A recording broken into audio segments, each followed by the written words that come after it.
Then Mr. Schoaf gave me probably one of the most important clues among so many things he taught me, but this was in those early days.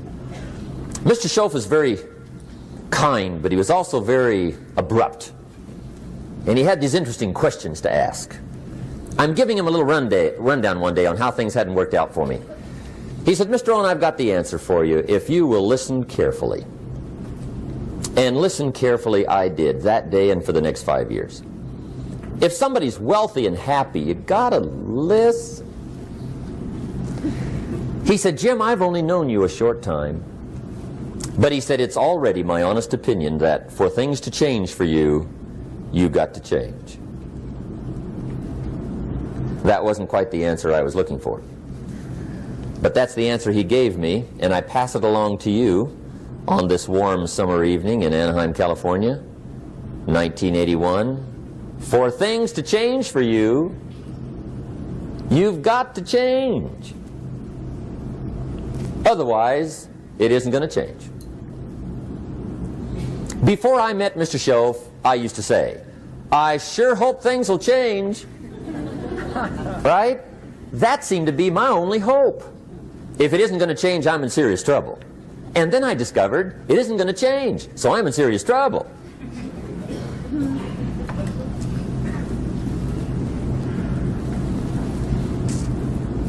See, I can tell you what the 80s are going to be like. You have dropped into the right place. I did a seminar one time for Standard Oil executives and management in Honolulu. And we're having a conference one day on this big conference table. And one of them said to me, Mr. Rohn, you know some fairly important people halfway around the world. What do you think the 80s are going to be like? I said, gentlemen, I do know the right people. I can tell you. So they all listened very carefully. And I said, gentlemen, based on my wide experience, I can really honestly say to you, in my opinion, in the 80s, it's going to be about like it's always been. Aren't you glad you came? That's inside. I don't pass that around just everywhere. Now, of course, I said that to make a point, but I also said it because it's accurate. It's going to be about like it's always been. It isn't going to change. The tide comes in, and then what? It goes out. For 6,500 years that we know of, recorded history, and probably long before that. So it is not going to change. It gets light, and then what? It turns dark. 6,500 years. See, it's not likely to change. And we're not to be startled by that. And if the sun goes down, the guy says, what's happened, what's happened? It means he hasn't been here long, I guess, right? It always goes down about this time. The guy says, well, I don't like that arrangement. Well, you got to talk to somebody besides me, right? It gets light, then it turns dark. In rotation, the next season after fall is what? Winter. Pray tell, how often does winter follow fall? Every year regularly for the last 6,500 that we know of. See, it is not going to change. Now, some winters are long, and some are short, and some are hard, and some are easy, but they always come right after falls. It isn't going to change. Sometimes you can figure it out, sometimes there's no way to figure it out. Sometimes it goes well, sometimes it gets in a knot. Sometimes it sails along, sometimes it gets in reverse. See, that's not going to change. The last 6,000 years reads like this: opportunity mixed with difficulty. That's how it reads. It isn't going to change. The man says, well, if it isn't going to change, how will my life ever change? Answer, when you change.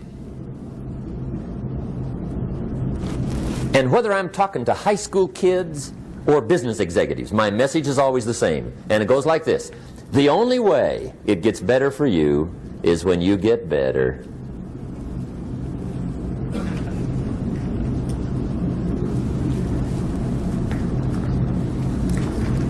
Let me give you the 4 major lessons in life to learn. Here's 4 majors. It's good to study the majors.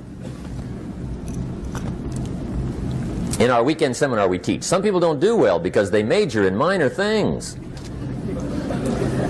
You've got to be on the lookout. At the end of every week, end of every month, you've got to check, make sure you're not spending major time on minor things. Okay, we go through that whole series. Majors and minors. Now, let me give you two phrases before we get to the four majors. This will set it up and you'll see where I'm going. Two key phrases for your notes. Here's the first one. Life and business is like the changing seasons. That's the first phrase. Life and business is like the changing seasons. One of the best ways to describe life, it's like the seasons. Frank Sinatra sings, life is like the seasons. Now here's the second phrase. Very important. You cannot change the seasons, but you can change yourself. You can't change the seasons, but you can change yourself. And see, that's how life gets better for you, not by chance, but by change. Now, here's the four major lessons in life to learn. I've got my first book finished, came out a couple of weeks ago. This is in it, the four major lessons in life to learn. Here they are. Number one, learn how to handle the winters. That's lesson one. They come right after falls with regularity. Some are long and some are short and some are hard and some are easy, but they keep coming.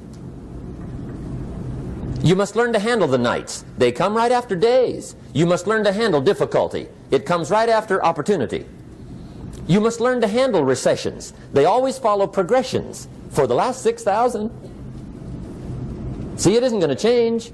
The lesson you must learn is how to handle it. And there's all kinds of winters, right? The winter when you can't figure it out. The winter when it all goes smash. The winter when it turns belly up. The winter when it won't work, when you've run out of money and you've got a broken heart. See, those are winter times. There's all kinds. Economic winters, social winters, personal winters. When your heart is smashed in 1,000 pieces and the nights are unusually long, your prayers seem to go no higher than your head. It's wintertime. Barbra Streisand sings, "It used to be so natural to talk about forever, but used to be's don't count anymore. They just lay on the floor till we sweep them away. You don't sing me love songs, and you don't say you need me, and you don't bring me flowers anymore." A song of winter.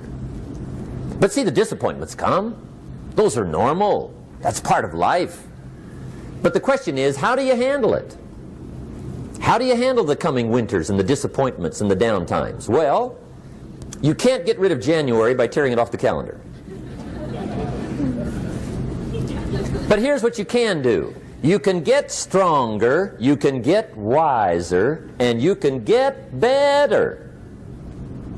The winters won't change, but you can. And that's how life changes for you.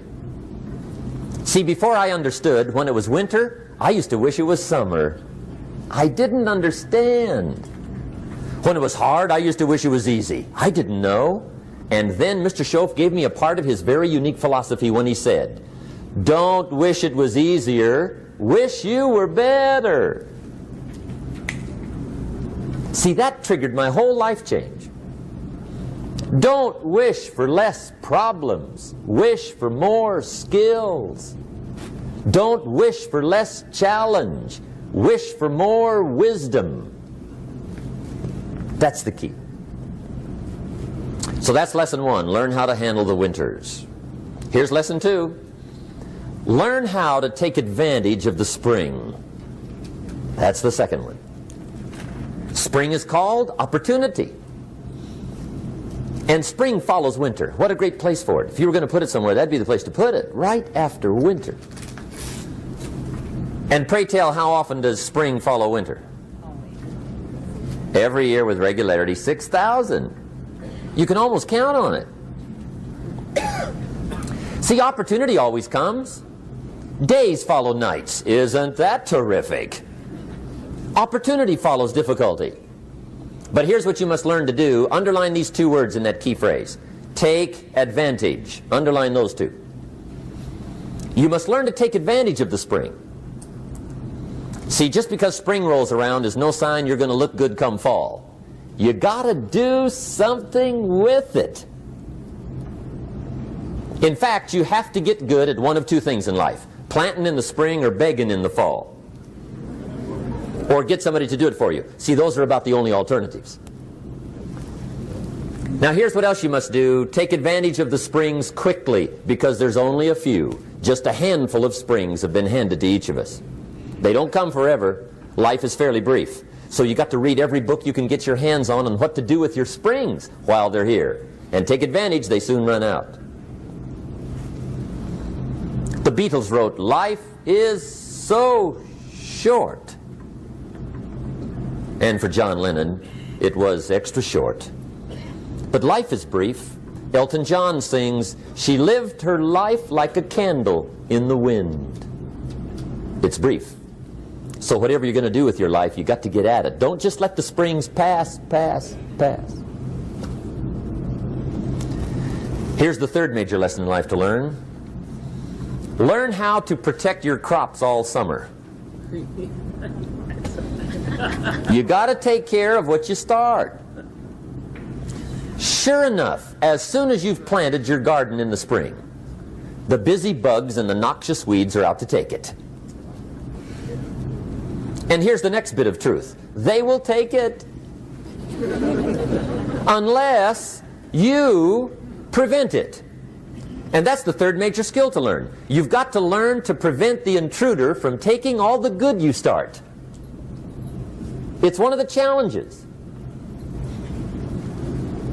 Here's two key phrases under number 3. First one, all good will be attacked.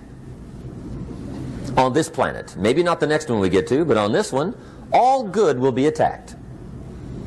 Every garden will be invaded. Not to think so is naive. And here's the second phrase. All values must be defended. Political values, social values, community values, family values, marriage values, friendship values, business values. Every garden must be tended all summer. Third major lesson. Now here's number 4. Fourth major lesson in life to learn. Learn how to reap in the fall without complaint. Learn to reap come harvest time without complaint. Take full responsibility for what happens to you. It's one of the highest forms of human maturity, accepting full responsibility. It's the day you know you've passed from childhood to adulthood, the day you accept full responsibility. And another note, learn to reap in the fall without apology. Without apology if you do well, and without complaint if you don't. That's maturity. I used to have that long list of reasons why I wasn't doing well. To explain. You got to explain, right? Otherwise you're going to look bad. I used to have this funny list called Reasons for Not Looking Good.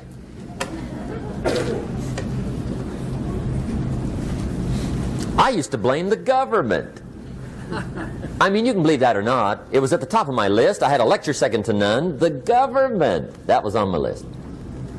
I used to blame taxes. Look what you got left after they take everything. And they expect you to do well. That was on my list there.